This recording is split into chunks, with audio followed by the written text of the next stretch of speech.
आगामी 30 अप्रैल से शुरू होने जा रही चार धाम यात्रा को लेकर सरकार तैयारियों में जुटी है। गढ़वाल कमिश्नर विनय शंकर पांडे ने बताया कि यात्रा के दौरान किसी भी प्रकार की समस्या से बचने के लिए लगातार बैठकें की जा रही हैं। उन्होंने कहा कि मार्गों की मरम्मत, ठहरने की व्यवस्था, पीने का पानी, शौचालय और सुरक्षा पर विशेष ध्यान दिया गया है। इस बार यात्रा को सरल और सुखद बनाने के लिए सभी सुविधाओं को बेहतर किया गया है।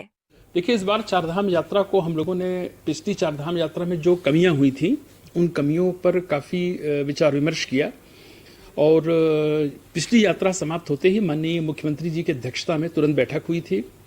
माननीय मुख्यमंत्री जी का ये निर्देश था कि जो पिछले वर्ष की यात्रा संपन्न हुई है उसमें क्या क्या कमियां रही हैं, कहाँ कहाँ पर हमें दिक्कतों का सामना करना पड़ा, उन सब की एक होलिस्टिक अप्रोच लेते हुए एक उसका समाधान निकलना चाहिए।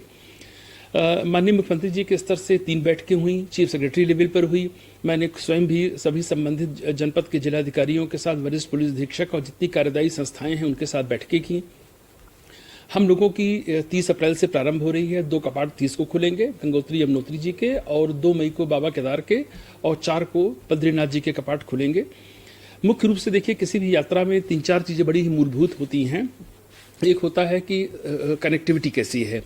तो लगभग सभी चारों धामों को जाने वाले हमारे जो मार्ग हैं, चाहे वो NHAI के हों, PWD के हों, BRO के हों, वो लगभग सब ठीक कर दिए गए हैं।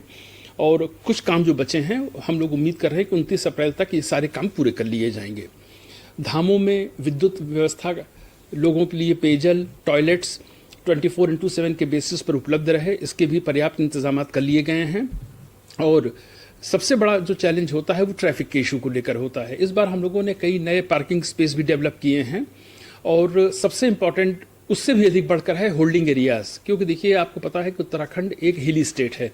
यहाँ पर बारिश का और लैंडस्लाइड की घटनाएं कभी कभार हो जाती हैं, तो यात्रियों को ऐसे स्थानों पर रोका जाए अगर इन केस कोई ऐसी इमरजेंसी आती है जहाँ पर उनके रहने की सुविधा हो, खाने पीने की सुविधा हो, टॉयलेट्स की सुविधा हो।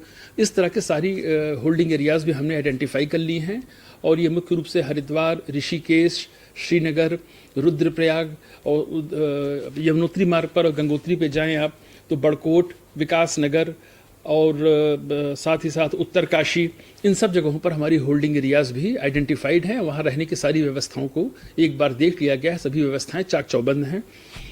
इस बार के यात्रा में हमने अपने ऑन द स्पॉट के लिए भी माननीय मुख्यमंत्री जी का निर्देश था कि चारधाम यात्रा के लिए देश के कोने कोने से, विदेशों से लोग आते हैं, तो सभी को दर्शन का लाभ मिले और सभी यहाँ पर चारों धामों का दर्शन करें।